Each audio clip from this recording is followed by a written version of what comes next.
Hello student, welcome to my channel physics with Harish. तो student, कल हमने किया था additions in a vector. Clear? तो हमने किसी भी दो वेक्टर्स को हमने ऐड कैसे करना था। तो मैंने आपको बताया था कि अगर आपके वेक्टर्स जो है वो सेम डायरेक्शंस में होंगे तो तब उनको कैसे ऐड करना है।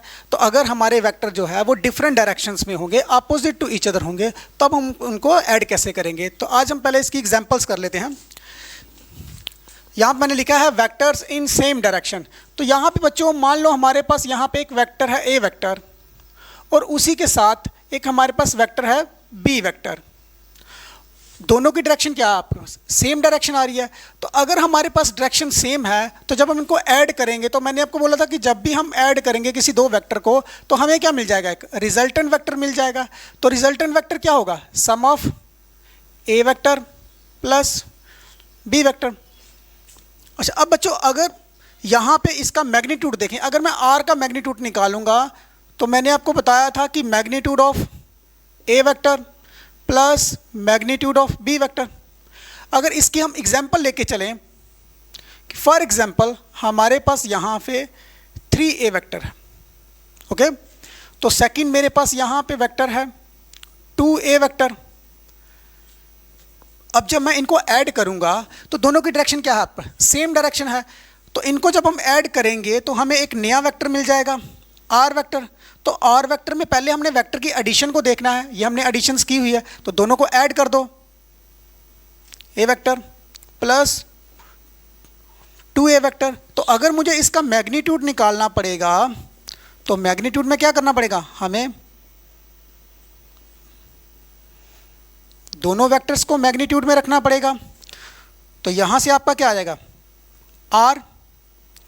तो यहां से आपका वेक्टर निकल गया तो आपके पास क्या आएगा? 3a plus 2a।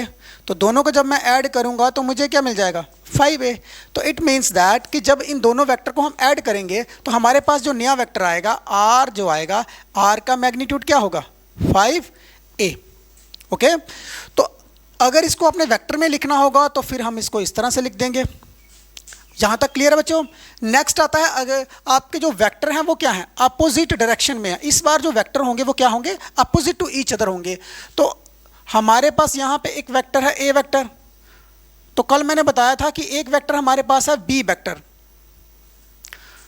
तो जब भी दो वेक्टर आपके अपोजिट होते हैं तो हमने क्या करना होता है कि इस वेक्टर को देखो, इस वेक्टर की डायरेक्शन जो है वो इस साइड को है। तो मैंने बोला था जब भी आपने इसको ऐड करना है हमने इसी वेक्टर का नेगेटिव ऑफ ए वेक्टर निकालना है, इसको 180 से रोटेट करना है। तो जब मैं इसका 180 से रोटेट करूंगा तो इस वेक्टर का एक नेगेटिव वेक्टर आएगा मेरे पास, वो आएगा माइनस वी वेक्टर। अब हम इन दोनों वेक्टर्स को क्या करेंगे? ऐड कर सकते हैं, क्योंकि दोनों के दोनों वेक्टर क्या आ रहे हैं आपके पास? दोनों की डायरेक्शन सेम आ रही है। तो अब जब हम इसको हम ऐड करेंगे तो हमारे पास जो आएगा R vector is equals to A vector plus minus of B vector. तो जब हम इसको सॉल्व करेंगे तो हमारे पास आएगा A vector minus V vector. तो अगर इसका हम मैग्नीट्यूड निकालेंगे तो ये आपका आएगा magnitude of R is equals to magnitude of A minus magnitude of B. ये हमने कल स्टूडेंट किया था। आज हम इसकी एग्जांपल देखते हैं। अगर आपके पास यहाँ पे ए वेक्टर है तो लेट अस सपोज दैट कि मेरे पास यहाँ पे एक वेक्टर है ए वेक्टर जिसकी डायरेक्शन इस साइड को है। एक छोटा वेक्टर होगा जिसकी डायरेक्शन किस साइड को होगी? इस साइड को। तो ये मैंने ले लिया आपका 2a वेक्टर। अब मैंने आपको बोला था कि जब हम ऐड करेंगे तो इस वेक्टर को क्या करेंगे? 180 से रोटेट कर देंगे। तो 180 से जब मैं इसको रोटेट करूंगा तो मेरे पास क्या आएगा? माइनस का 2a वेक्टर। यहां तक बच्चों क्लियर है? अच्छा, उसके बाद जब हम इन दोनों को ऐड करेंगे तो मैंने आपको बोला था हमें रिजल्टेंट क्या मिल जाएगा? एक तो 5a vector minus 2a vector, क्योंकि ये हमने आगे सॉल्व किया हुआ है कि ये आपके पास आया हुआ है। तो अब ये आपके पास यहां तक क्लियर है? तो अगर मैं इसका मैग्नीट्यूड निकालता हूं तो फिर मेरे पास आएगा magnitude of 5a vector minus magnitude of 2a vector. तो क्या आएगा आपके पास यहाँ पे? 5a minus 2a। तो यहाँ पे मेरे पास रिजल्ट क्या आ जाएगा? 3a। अब बच्चों यहाँ पे जो 3a वेक्टर आया है इसकी डायरेक्शन कौन सी होगी? जो हमारे पास यहाँ पे विगर वेक्टर है, ये वाला वेक्टर। तो अब अगर हम इसको ड्रा करेंगे तो ये हमारे पास जो रिजल्टेंट वेक्टर आएगा वो इस डायरेक्शन में आएगा, जिसका मैग्नीट्यूड क्या होगा? 3a वेक्टर होगा। बच्चों ये चीज़ क्लियर है? अच्छा, अब ये तो हमने बताया था कि एक वेक्टर जो है अगर तो सेम डायरेक्शन में हो गए तब उसकी एडिशन कैसे होगी, अगर कोई वेक्टर जो है डिफरेंट डायरेक्शन में होगी उसकी एडिशन किस तरह से होगी। अब जो थर्ड पार्ट था जिसमें मैंने आपको बताया था कि अगर आपके वेक्टर जो है वो डिफरेंट डायरेक्शन में आते हैं, अब थर्ड पार्ट में मैंने आपको बोला था कि if vectors in different directions, अगर आपके वेक्टर्स जो है वो डिफरेंट डायरेक्शन में आते हैं तो उनको हमने ऐड कैसे करना था। तो बच्चों यहाँ पे मैंने आपको बोला था कि ये लास के साथ होंगे, ये इस तरह से सिंपली ऐड नहीं होंगे, ये किस तरह से होंगे, लास के साथ होंगे। तो हमारा जो पहला लाज है वो है आगा आपका triangle law of vector additions. Second मैंने आपको बोला था कि parallelogram law of vector addition, और थर्ड मैंने आपको बोला था कि यहाँ पे polygon law of vector additions भी होगा। तो बच्चों आज हम करेंगे triangle law of vector additions क्या होता है। ओके, सबसे पहला जो हमारे पास यहाँ पे पार्ट आएगा वो आएगा ट्राइंगल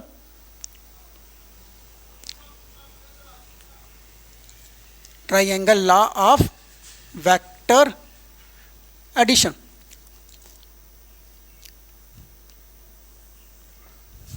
अच्छा, अब यहाँ पे देखो बच्चों, यहाँ पे ट्राइंगल बन रहा है आपके पास, यहाँ पे ट्राइंगल वर्ड यूज हो रहा है, तो इट मीन्स दैट कहीं ना कहीं हमारे पास जो भी वेक्टर होंगे ना वो ट्राइंगल की शेप बनाएंगे। अच्छा, यहाँ पे देखो हमारे पास यहाँ पे कोई एक दो वेक्टर्स हैं, एक वेक्टर मेरे पास ए वेक्टर है, इसकी अलग डायरेक्शन है। अब जो मेरे पास नेक्स्ट वेक्टर है उसकी भी अलग डायरेक्शन है, ये देखो बी वेक्टर, दोनों की डायरेक्शन क्या आ रही है, रैंडम डायरेक्शन है, अलग अलग डायरेक्शन आ रही है यहाँ पे। ओके, अगर हम यहाँ पे इस बी वेक्टर को बैक ट्रेस करते हैं तो यहाँ पे मुझे क्या मिल रहा है, एंगल मिल रहा है। अब देखो यहाँ पे हमने क्या करना है, इस वेक्टर को पैरेलल शिफ्टिंग करनी है। पैरेलल शिफ्टिंग मींस कि हमने यहाँ पे इस वेक्टर को बिल्कुल पैरेलली डिस्प्लेस करना है, यहाँ से इस पॉइंट तक। वेक्टर ए का जो हेड है ना इसके तक हमने यहाँ पे इसको लेके आना है, पैरेलल शिफ्टिंग करनी है। तो अब यहाँ पे अगर मैं यहाँ पे इसकी डायग्राम ड्रा करूँगा तो मेरे पास एक वेक्टर आ रहा है यहाँ पे ए वेक्टर, तो जब मैंने इसकी पैरेलल शिफ्टिंग की तो फिर मेरे पास यहाँ पे क्या आएगा, एक बी वेक्टर। क्लियर? तो यहाँ पे तो आपके पास ये एंगल है इस साइड, ठीक है। तो अब यहाँ पे दो हैं, देखो यहाँ पे जो triangle law of vector additions हैं इसमें यहाँ पे जो दो वेक्टर आ रहे हैं ए वेक्टर और बी वेक्टर, ये आपके सेम ऑर्डर में आ रहे हैं। देखो यहाँ से अगर यहाँ से कोई मूव करेगा तो यहाँ से इस साइड को और इस साइड को मूव करेगा, तो इट मीन्स दैट कि A vector and B vectors are taken in same order. But जब हम इन दोनों को ऐड करेंगे तो हमें थर्ड साइड मिल रही है ट्राइंगल की। ये देखो ये थर्ड साइड है एक ट्राइंगल की, और ये थर्ड साइड जो है वो आपने इस तरह से एडजस्ट करनी है कि ये थर्ड साइड जो है ये हमें एक थर्ड वेक्टर मिल जाएगा जिसे हम क्या बोलेंगे, रिजल्टेंट वेक्टर मिलेगा। और वो रिजल्टेंट वेक्टर किस तरह से होगा, उस वेक्टर की टेल जो है वो ए के ऊपर होगी और जो हेड होगा वो बी के साथ अटैच होगा। ये चीज़ क्लियर है? अच्छा, अब यहाँ पे रिजल्टेंट वेक्टर हमारे पास क्या आएगा, A vector plus B vector. तो यहाँ पे जो triangle law of vector additions है अगर उसको कभी आपने डिफाइन करना हो तो यहाँ पे किस तरह से करेंगे कि if two vectors A vector and B vectors are taken in same order represent the two sides of a triangle, and the third vector known as the resultant vector represent the third side of a triangles are taken in opposite order। ये याद रखना बच्चों कि ये ए vector और B vector जो है उनको आपने सेम ऑर्डर में रखना है। सेम ऑर्डर मीन इस तरह से इस साइड को जो मूव कर रहा है उसका सेम पाथ रहेगा। ओके, और जो यहाँ पे जो आर वेक्टर होगा उसको आपने ऑपोजिट ऑर्डर में रखना है। यहाँ तक ये चीज़ क्लियर है बच्चों? ओके, अच्छा, अब यहाँ पे इसी वेक्टर का अगर मैं कभी एनालिटिकल ट्रीटमेंट निकालूं, एनालिटिकल मेथड, देखो एनालिटिकल मेथड में क्या होता है कि हमने यहाँ पे देखना है कि जो भी हमारे पास यहाँ पे जो triangle law of vector addition हो रही है उसके बीच में हमें अगर कोई प्रोडक्ट मिल रहा है तो वो क्या मिल रहा है, आपका आर मिल रहा है, रिजल्टेंट वेक्टर मिल रहा है। अब ये जो रिजल्टेंट वेक्टर है ये इन दो वेक्टर से मिल रहा है, आपको गिवन वेक्टर से मिल रहा है। अब हमने एनालिटिकल मेथड्स के बीच में हमने इस आर का मैग्नीट्यूड भी निकालना है और दूसरा हमने इस आर की डायरेक्शन भी निकालनी है। एनालिटिकल मेथड के बीच में हमने एक तो मैग्नीट्यूड निकालना है रिजल्टेंट वेक्टर का और दूसरा हमने इसकी डायरेक्शन निकालनी है। बच्चों ये चीज़ क्लियर है? अच्छा, अब हम दोबारा से इसकी जो डायग्राम है ना वो ड्रा करते हैं। ये देखो यहां से ओ से लेके तो ए तक मेरे पास क्या आ जाएगा, ए वेक्टर। अब यहां से मैंने आपको बोला यहां से एक अपने बी वेक्टर ड्रा करना है, ओ ए बी, और ये वाला आपके पास क्या आ जाएगा, बी वेक्टर। ओके, अब जो थर्ड वेक्टर आएगा वो क्या है, third side of a triangle, तो यहां से इस साइड को आ जाएगा आपका, ये आर होगा। तो आर वेक्टर तो आपको पता है क्या है आपका, A vector plus B vector.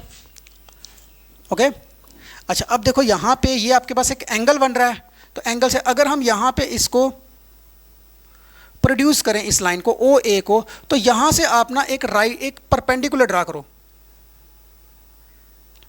यहाँ पे क्या बन रहा है आपके पास 90 डिग्री का एंगल, ओ ए बी, ये वाला पॉइंट रख लो आप सी पॉइंट।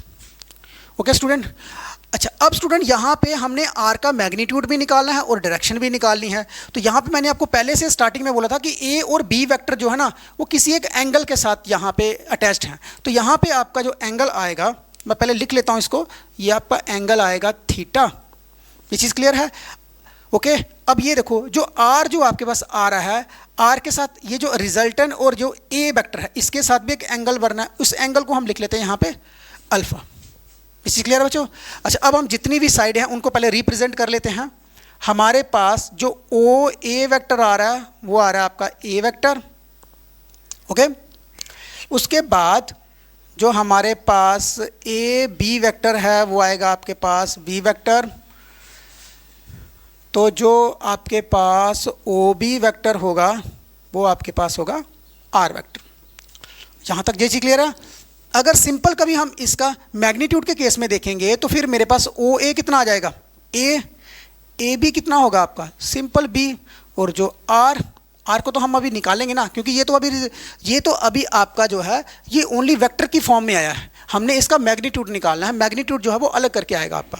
ओके, अच्छा बच्चों यहाँ तक ये चीज़ क्लियर है आपको? अब पहले नंबर पे हमने ना इस ट्राइंगल का जितना भी ये वाली ट्राइंगल, इस ट्राइंगल को पहले आप सॉल्व करो। पहले हमने इस ट्राइंगल को सॉल्व करना है। तो यहाँ पे देखो इन triangle A B C right angles at C, ये जो ट्राइंगल है ए बी सी, यहाँ पे राइट एंगल कहाँ पे बन रहा है, सी के ऊपर बन रहा है। तो अगर कोई भी ट्राइंगल राइट ट्राइंगल होती है तो सबसे पहले क्या कौन सी थ्योरम लगती है उसको, पैथागोरस थ्योरम। तो पैथागोरस थ्योरम पहले हम इसके ऊपर लगाते हैं। तो पैथागोरस थ्योरम में क्या होता है आपका हाइपोटेन्यूज का square perpendicular square plus base का स्क्वायर। तो यहाँ पे आपके पास जो हाइपोटेन्यूज आ रही है वो आपके पास आ रहा है ए बी का square is equals to perpendicular क्या है आपका बी सी का स्क्वायर प्लस ए सी का स्क्वायर। एक तो बच्चों यहाँ पे ये वाली इक्वेशन आ गई, इसको हम इक्वेशन 1 लिख लेते हैं क्योंकि ये इक्वेशन हमारे बड़े काम आएगी। उसके बाद देखो इसी ट्राइंगल के बीच में जो जो कुछ निकलता है ना हमने वो सारा जो है वो पहले से सॉल्व कर लेनी इस ट्राइंगल। अच्छा अब बच्चों यहाँ पे हमारे पास ये वाली साइड भी है, ये वाली साइड भी हमारे पास, बस एक साइड हमारे पास ये वाली नहीं है और एक ये साइड नहीं है। हम पहले इस साइड को निकाल लेते हैं। यहाँ पे अगर हम देखें तो यहाँ पे साइन थीटा निकालो पहले इसका। थीटे के बिल्कुल सामने वाली साइड क्या होती है परपेंडिकुलर, और ये बेस साइन थीटा क्या आएगा आपका परपेंडिकुलर अपान हाइपोटेन्यूज। तो देखो यहाँ पे परपेंडिकुलर क्या आ रहा है मेरे पास बी सी, हाइपोटेन्यूज क्या है मेरे पास ए बी। अब इनमें से जो साइड गिवन है उसको लिख लो यहाँ पे पहले। बी सी हमें निकालना पड़ेगा, ए बी हमारे पास है सिंपल बी। तो अगर यहाँ से मैं निकालूँ बी सी तो फिर मेरे पास बी सी क्या आ जाएगा बी साइन थीटा, इसको लिख लो। उसके बाद नेक्स्ट यहाँ से क्या निकल जाएगा कॉस थीटा भी निकलेगा। तो cos theta is equals to base upon hypotenuse. ये चीज़ क्लियर है? कॉस थीटा यहाँ से निकालोगे तो बेस अपान हाइपोटेन्यूज आता है। तो बेस हमारा क्या आ रहा है आपका ए सी, हाइपोटेन्यूज क्या है आपका ए बी। तो यहाँ पे ए सी हमने निकालना है, ए बी हमारे पास है, ए बी क्या है आपके पास बी। तो यहाँ से ए सी जब निकलेगा तो ए सी आपका क्या आ जाएगा बी कॉस थीटा। अब बच्चों यहाँ पे ये वाली ट्राइंगल तो आपकी टोटल सॉल्व हो गया ना। ओके, अब नेक्स्ट देखते हैं हम यहाँ पे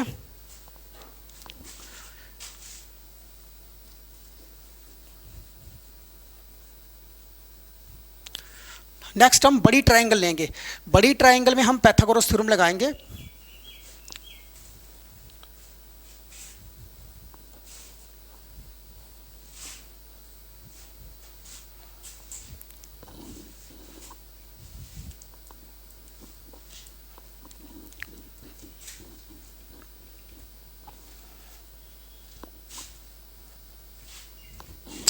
अच्छा, अब देखो यहाँ पे आपके पास ये एक बड़ी ट्राइंगल है। बड़ी ट्राइंगल देखो, इस बड़ी ट्राइंगल के बीच में हम यहाँ पे पाइथागोरस लगाते हैं। हम देखो इन ट्राइंगल ओ सी और बी यूजिंग पाइथागोरस थ्योरम। तो पाइथागोरस थ्योरम में क्या आएगा आपके पास, यहाँ पे ओ बी का square is equals to O C का स्क्वायर प्लस बी सी का स्क्वायर। मैंने सिंपली यहाँ पे पाइथागोरस थ्योरम लगाई है। यहाँ पे हाइपोटेन्यूज का स्क्वायर, बेस का स्क्वायर, ओ से लेके सी तक, और बी सी का स्क्वायर जहाँ तक। अच्छा, अब बच्चों यहाँ पे आपको एक चीज़ दिख रही होगी कि जो ओ सी है ना, ओ सी यहाँ पे दो साइडों से मिलके बन रहा है, ओ से लेके ए तक प्लस ए से सी तक। तो यहाँ पे इसकी वैल्यू लिखो, ओ से लेके ए प्लस ए से लेके सी तक, इसका होल स्क्वायर और प्लस बी सी। तो यहाँ पे पहले हम इसका होल स्क्वायर निकालेंगे। तो होल स्क्वायर जब हम उसके खोलेंगे तो ओ बी का square is equal to O A का square A C square plus 2 O A C plus B C का स्क्वायर। यहाँ तक क्लियर है स्टूडेंट? मैंने यहाँ पे सिंपली इसका होल स्क्वायर खोला है, ओ ए का square A C plus 2 A B A C और बी सी का स्क्वायर। अच्छा, अब बच्चों यहाँ पे देखो, अब यहाँ पे कोई ऐसी टर्म है जो हमने यहाँ पे निकाली हुई है। ये देखो ए बी का स्क्वायर किसके इक्वल में है, बी सी और ए सी का square.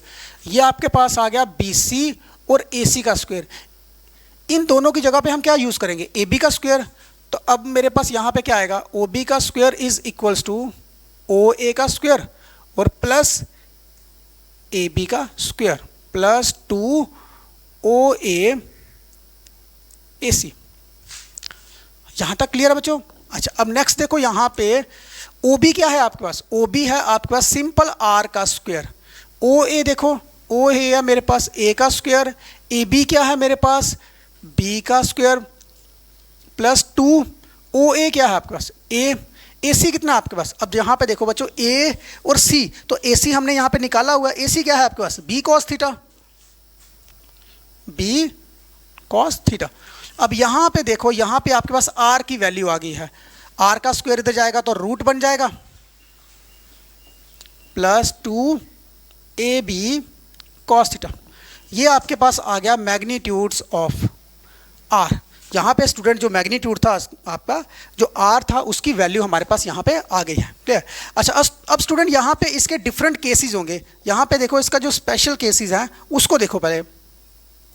Let us suppose that कि मान लो अगर हमारा थीटा जो है वो 0 डिग्री होता। 0 डिग्री का मीनिंग क्या है, आपका ए वेक्टर भी इसी साइड है और जो बी वेक्टर वो भी इसी साइड है, तो दोनों के बीच में एंगल क्या आ रहा है आपका, 0 आ रहा है। तो अगर आपका 0 एंगल आता है तो इस फॉर्मूले का देखो, R is equals to under root A का स्क्वायर बी का square plus 2 A B. Cos 0 क्या होता है, कास 0 1। तो यहाँ पे आपके पास क्या आ जाएगा, ए प्लस बी का होल स्क्वायर और यहाँ पे आपके पास क्या है, रूट। तो यहाँ पे आपके पास रिजल्ट बन गया ए प्लस बी। तो यहाँ पे बच्चों आपको इस तरह से नहीं दिख रहा कि जो हमने बोला था कि भाई जब भी कभी आपके दो वेक्टर सेम डायरेक्शन में होंगे तो उनका जो रिजल्टेंट आएगा वो क्या आएगा, दोनों वेक्टर को क्या कर देंगे हम, सिंपली ऐड कर देंगे। तो ये आपका वही रिजल्ट आ गया। अच्छा, अब अगर कभी हमारे पास यहाँ पे सेकंड केस में अगर हमारे पास थीटा जो है वो 90 डिग्री होता, 90 डिग्री होने से क्या हो रहा है कि आपका एक वेक्टर जो है वो ए है और दूसरा वेक्टर जो है वो इस साइड को है। क्लियर? तो हम यहाँ पे थीटा 90 पुट करते हैं अगर यहाँ पे, तो यहाँ पे कॉस थीटा कॉस 90 कितना होता है आपका, 0। तो कॉस 90 अगर आपका 0 होता है तो आर की वैल्यू पुट करो यहाँ पे, रूट ए का स्क्वायर प्लस बी का स्क्वायर। तो कॉस 90 क्या है आपका, 0 है। तो ये पूरी टर्म आपकी क्या हो जाएगी, 0 हो जाएगी। अच्छा, अब यहाँ पे अगर इस रूट को मैं इधर ले जाऊँ तो मेरे पास क्या आएगा, आर का स्क्वायर ए का स्क्वायर प्लस बी का स्क्वायर। तो बच्चों यहाँ पे देखो ये आपके पास क्या थ्योरम बन रही है, अगर आपके पास कभी दो वेक्टर जो है वो परपेंडिकुलर हो तो ये तो मैग्नीट्यूड है आपके पास, तो ये एक तरह का आपका ये वाली जो साइड है ये आर, ये आपका क्या आ रहा है आपका हाइपोटेन्यूज ऑफ ए ट्राइंगल। तो हाइपोटेन्यूज का square is equal to base का स्क्वायर प्लस परपेंडिकुलर का स्क्वायर, ये तो पाइथागोरस थ्योरम बन गया आपके पास। अच्छा नेक्स्ट अगर आपके पास थर्ड आता है, अगर आपका थीटा जो है वो 180 डिग्री हो जाए, अगर थीटा आपका 180 डिग्री होता है तो क्या होगा उस केस में जो कॉस 180 डिग्री होता ना उसे हम क्या बोलते हैं -1। तो यहाँ पे जब हम इसकी वैल्यू पुट करेंगे तो हमारे पास जो r आएगा ना वो आएगा √a² b² -2ab। तो यहाँ पे आपके पास बन जाएगा a माइनस बी का होल स्क्वायर, 0 कैंसल, तो r is equal to a minus B. तो बच्चों यहाँ पे a माइनस बी क्यों आ रहा है, मैंने आपको बोला था कि एक मेरा वेक्टर है इस तरह से a वेक्टर है, तो अब मैंने बोला कि यहाँ पे इन दोनों के बीच में थीटा कितना आ रहा है 180 आ रहा है, तो एक वेक्टर ये है। अगर मैं दूसरा वेक्टर जो मेरा होगा यहाँ से, ये वेक्टर तो आपका यहाँ पे रहेगा लेकिन दूसरा वेक्टर को मैं रोटेट कर रहा हूँ 180 से, तो थीटा आपका कितना आ रहा है 180। तो इस केस में ये वाला वेक्टर जो है इसकी डायरेक्शन इस साइड को है, ये वेक्टर इस साइड को है। तो मैंने आपको बोला था ना कि जब भी आपकी वेक्टर की डायरेक्शन जो है वो अपोजिट आती है तो उस केस में आपका क्या आता है r is equal to a minus B आता है।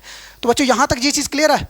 अच्छा अब नेक्स्ट है हमारे पास यहाँ पे ये तीनों केस हो गए, उसके बाद मैंने आपको बोला था हमने इसकी डायरेक्शन भी निकालनी है। तो बच्चों यहाँ पे डायरेक्शन देखो,